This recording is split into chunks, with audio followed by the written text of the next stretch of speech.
Welcome back to the GB How To channel. In this video, I will show you how to customize the font style and font size on your Android phone. This will help make your screen easier to read and navigate. Don't skip the video so you don't miss any important steps. First, go to Settings. Select Display.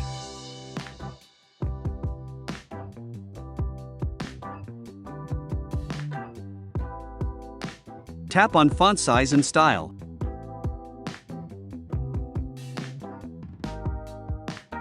The area above is the preview, showing how the text will look based on your settings below. You can change the font style here.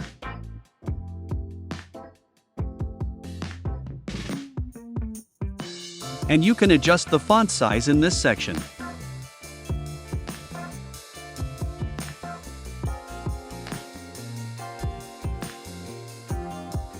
The text will get larger as soon as you adjust the slider.